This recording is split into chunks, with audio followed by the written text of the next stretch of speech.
আজকে আমরা mainly type 3 এর যে কোশ্চেনগুলো আছে সেগুলো একটু সলভ করব।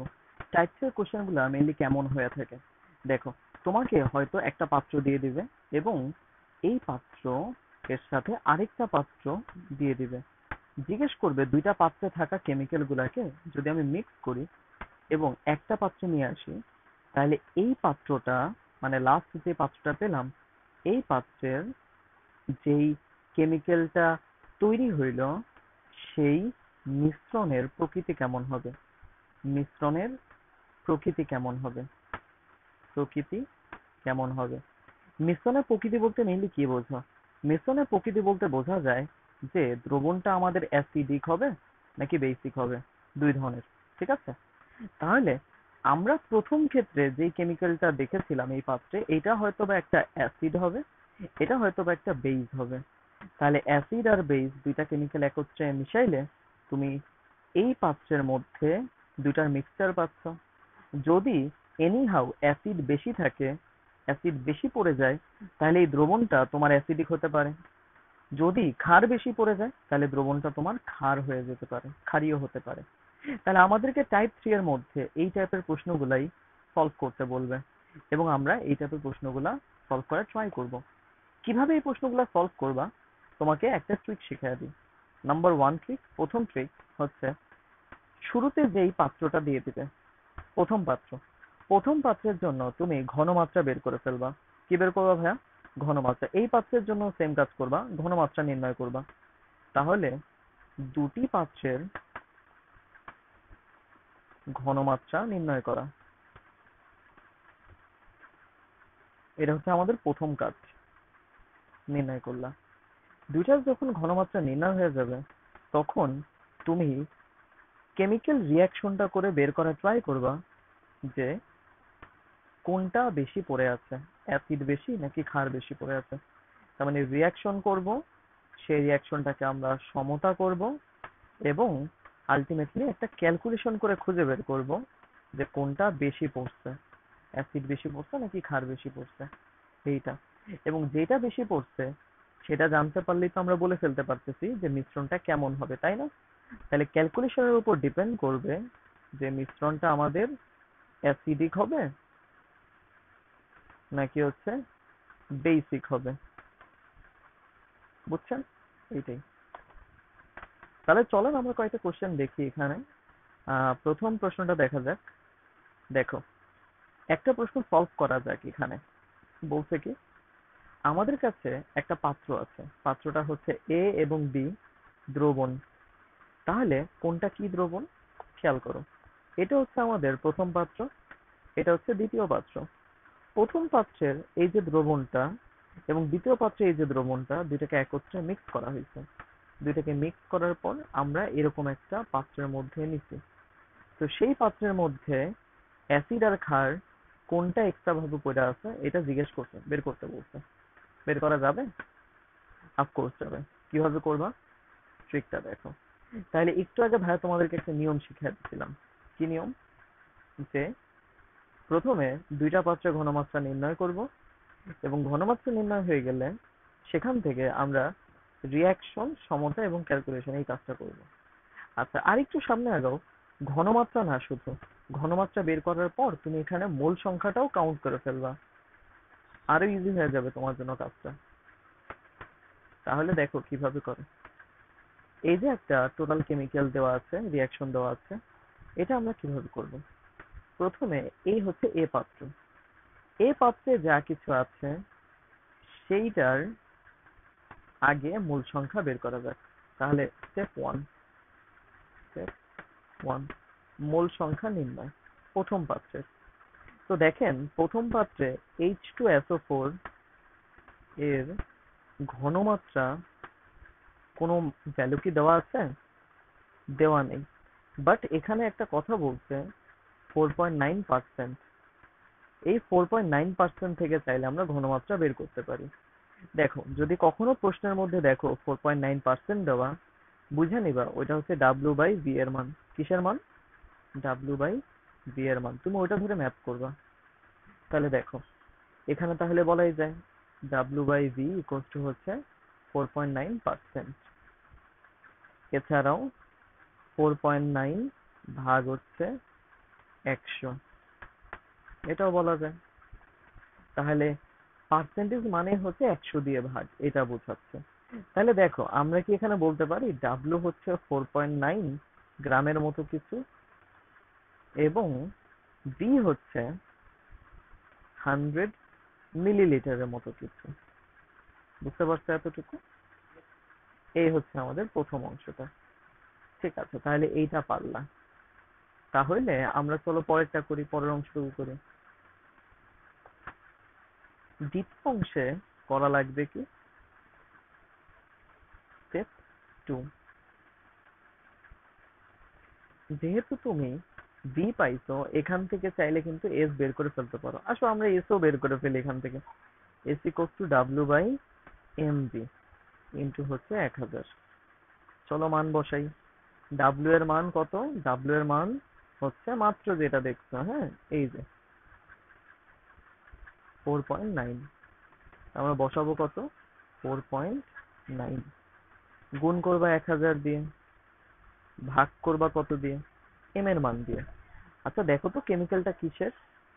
কেমিক্যালটা হচ্ছে H2SO4 এর, তাই না? যেহেতু H2SO4 এর ভর কি জানো তোমরা? H2SO4 এর আণবিক ভর, আণবিক ভর এম দিয়ে প্রকাশ করে। বের করে কেমনে?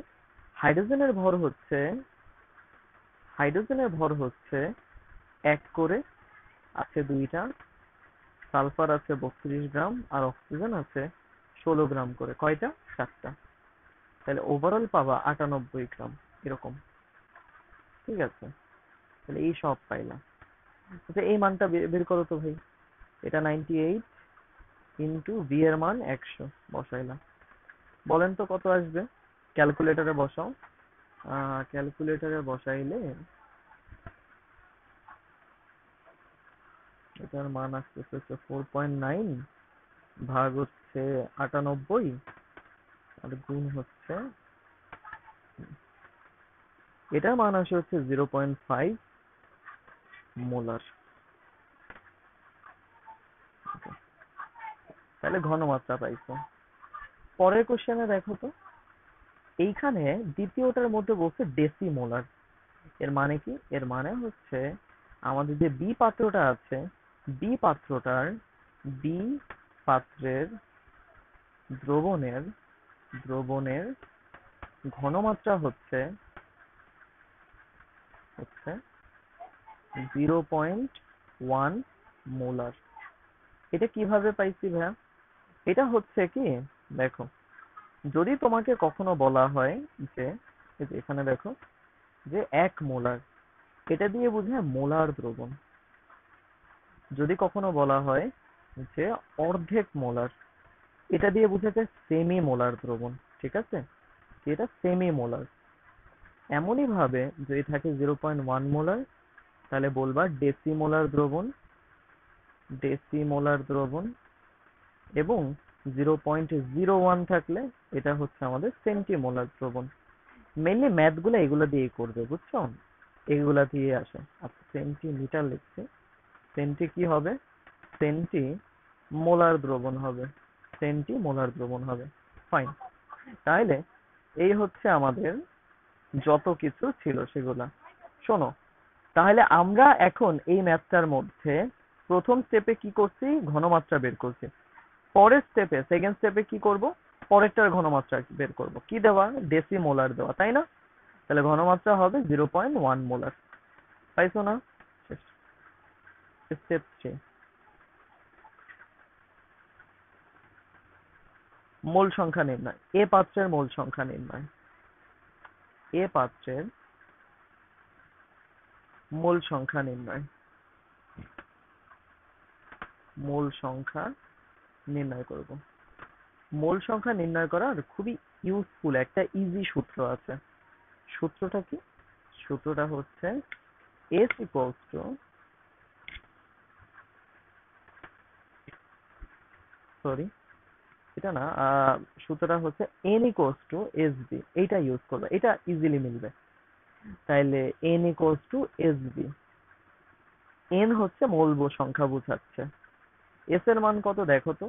এ পাত্র বলতে 4.9 বোঝাচ্ছিল, বাট 4.9 এর যে ভ্যালুটা, এটা কিন্তু আমরা এখানে পাইছি এই জায়গাটায় 0.5 মোলার। আমি বসাবো হচ্ছে এখানে 0.5 মোলার। গুণ করতে হবে। কত দিয়ে গুণ করবা? ভি দিয়ে গুণ করবা। এখন এখানে বলো তো প্রথম পাত্রে ভি এর মান কত হবে? কোশ্চেনে কি কোনো ভি উল্লেখ করা আছে, আয়তন উল্লেখ করা আছে? একটা আছে তাই না, এই যে 50 মিলিলিটার। তাহলে আমরা এখানে 50 লিখবো, বাট এটাকে মিলিলিটারে না লিটারে নিয়ে যাব 1000 দিয়ে ভাগ করে। তাহলে এইটা এই যে লিটার হয়ে গেল। গুণ করলে যা পাবা সেটাই হচ্ছে তার মোল সংখ্যা। চলো গুণটা করা যাক, ক্যালকুলেটরটা নাও, এটা গুণ করো, দেখো তো আমার সাথে মেলে কিনা। 0.5 এর সাথে 50 গুণ ভাগ করতেছো 1000 দিয়ে। আচ্ছা, তাহলে আসবে হচ্ছে এটা 0.025 মোল। ঠিক আছে, এটুকু। তাহলে তোমরা স্টেপ 4টা তোমরা নিজেরাই করো। স্টেপ 4 হচ্ছে বি পাত্রের এই মোল সংখ্যা বাইর করা।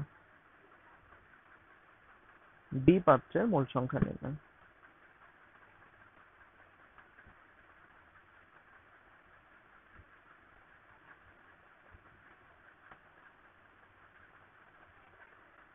আগের নিয়মে ম্যাথটা করার ট্রাই করো। n ইকুয়ালস টু যদি এস বি হয়, এস এর মান হচ্ছে 0.1 মোলার, আর গুণ করবা ভি দিয়ে। ভি দেখো তো কত, ভি হচ্ছে 100 মিলিলিটার। তাহলে 100 বসাবা, 1000 দিয়ে ভাগ দিবা, মিলিলিটার লিটারে চলে আসবে। এটার মান কত আসে? এটার মান আসে 0.01 মোল।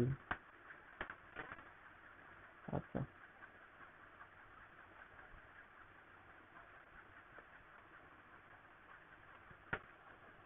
তাহলে এই হচ্ছে আমাদের মোল সংখ্যা পর্যন্ত কাজকর্ম শেষ। দেখো উপরে আমি যখন তোমাদেরকে ট্রিকটা শেখাচ্ছিলাম, কি বলছিলাম? ঘনমাত্রা দেওয়া না থাকলে ওটা বের করে নিবা, তারপর মোল সংখ্যা বের করবা। এরপরে আসে রিয়াকশনের পার্টটা, মানে কি বিক্রিয়া হবে, কি রিয়াকশনটা হবে সেটা জানা। রিয়াকশনটা শেখার পর আমাকে ওটা সমতা করতে হবে এবং ক্যালকুলেশন করলেই মিলা যাবে অ্যান্সার। রিয়াকশনটা করি চলো।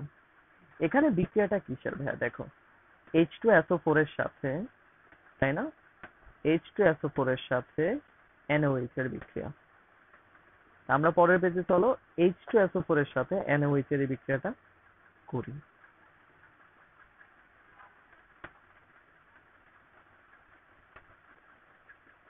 তাহলে বিক্রিয়াটা হচ্ছে H2SO4 এর সাথে NaOH এর বিক্রিয়া। দুটা রিঅ্যাক্ট করলে কি তৈরি হবে বের করার ট্রাই করো। যেহেতু এখানে H2SO4 বলা, কি বলা, যেহেতু এখানে H2SO4 বলা, তাই এখানে এখানে যে দেখো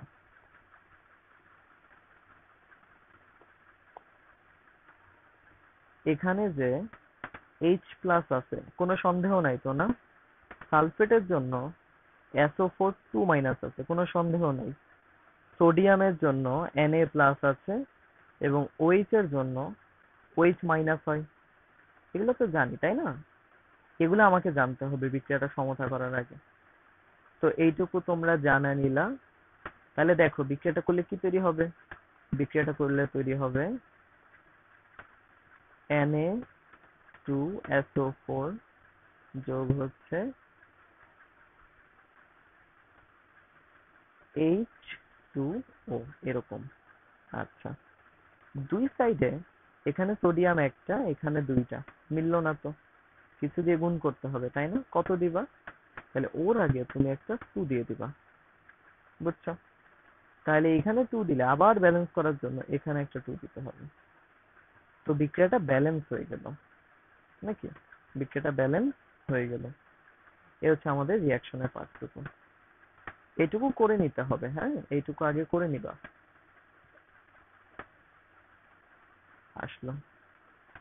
এখন দেখো এখানে আমরা কি বলতে পারি যে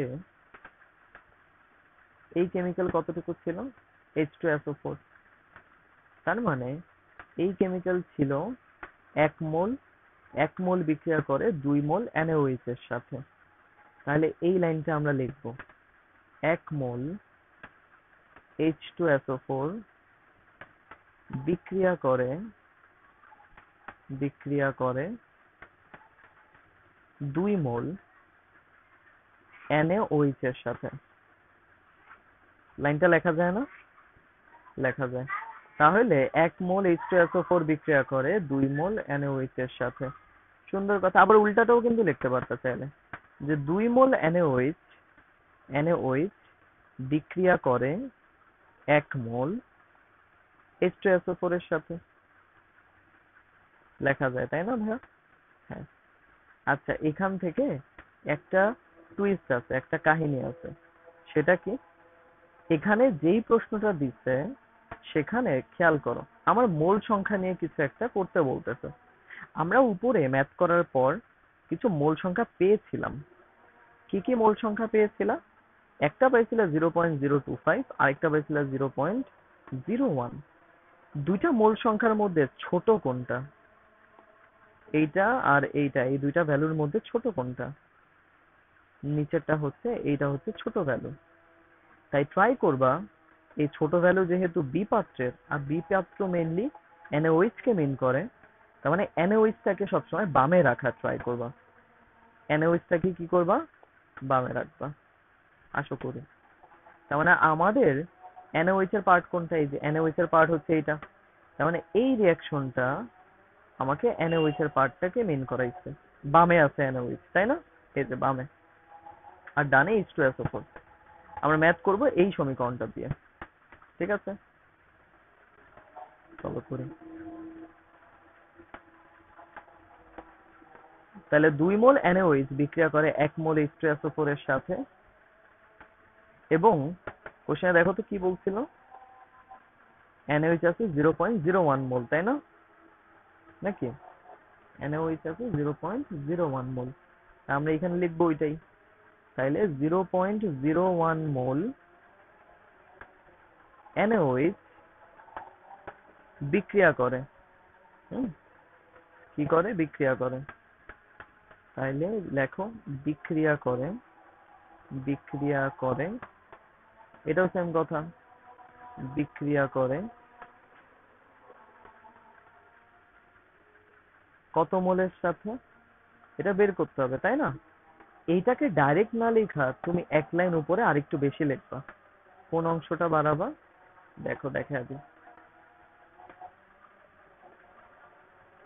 একটা লাইন লিখবা 1 মোলের জন্য কতটুকু বিক্রিয়া করে NaOH এর সাথে। বিক্রিয়া করে কতটুকুর সাথে? 1/2 মোল কেমিক্যালের সাথে সে বিক্রিয়া করে। ঠিক আছে, 1/2 মোল কেমিক্যালের সাথে সে বিক্রিয়া করে, এই যে H2SO4 এর সাথে। যখন তুমি এই লাইনটা লিখবা, খেয়াল করো এখানে কি 1 চলে আসছে না? 1 এর নিচে যেই সংখ্যাটা হবে সেটা গুণ হয়ে যাবে। তাহলে আমরা লিখবো কি? আমরা লিখবো হচ্ছে 1 মোল বিক্রিয়া করে এতটুকুর সাথে। তাইলে 0.0 মোল বিক্রিয়া করে কতটুকুর সাথে? 1/2 গুণ হচ্ছে 0.01 মোল H2SO4 এর সাথে।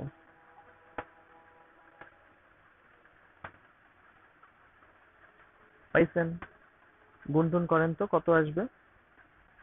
1/2 × 0.1 মোল। তাহলে বুঝাচ্ছে কত?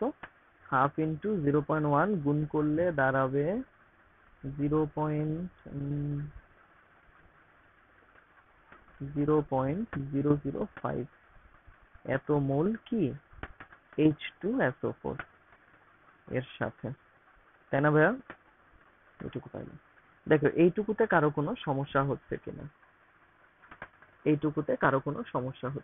0.01 মোল NaOH বিক্রিয়া করে 0.005 মোল H2SO4 এর সাথে, এবং এই যে এত বেশি কেমিক্যাল এখানে বিক্রিয়া করতেছে,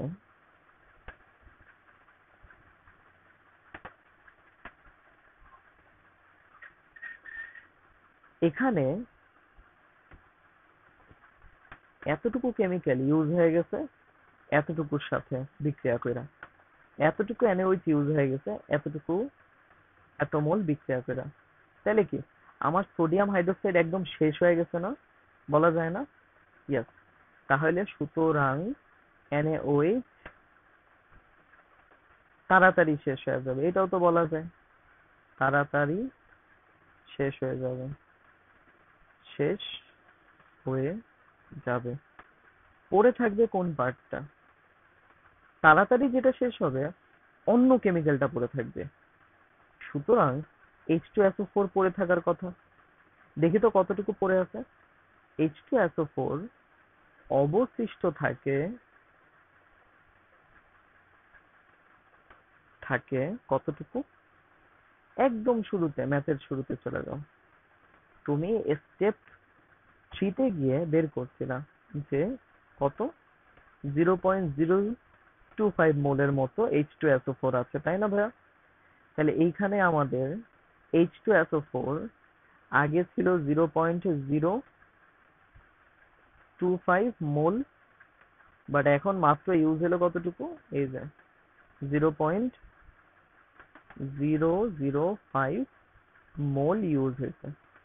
বিয়োগ টিয়োগ করলে পাওয়া যাবা যে কতটুকু এক্সট্রা আছে। ক্যালকুলেটর নাও, বিয়োগ করো, এত মোলের মতো পাবা। বুঝছো? তাহলে বলো তো ভাইয়ারা, এইখানে কোন কেমিক্যালটা বেশি আছে, NaOH নাকি H2SO4?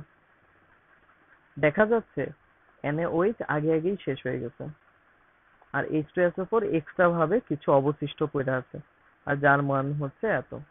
আমরা বলবো সুতরাং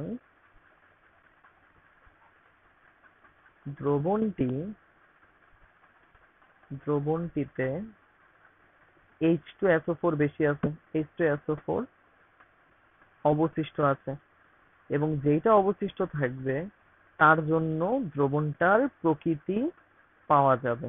তাহলে দ্রবণটা যদি H2SO4 বেশি থাকে, অবশিষ্ট থাকে, তাহলে দ্রবণটা হচ্ছে কিসের? দ্রবণটি অম্লীয় দ্রবণ মিন করে। বুঝতে পারছো? তাহলে এই হচ্ছে আমাদের সম্পূর্ণ বিক্রিয়া। তাহলে আশা করি বুঝছেন, আশা করি পুরো কোশ্চেনটা আপনি সলভ করতে পারছেন এবং পারবেনও ইন ফিউচার সামনে।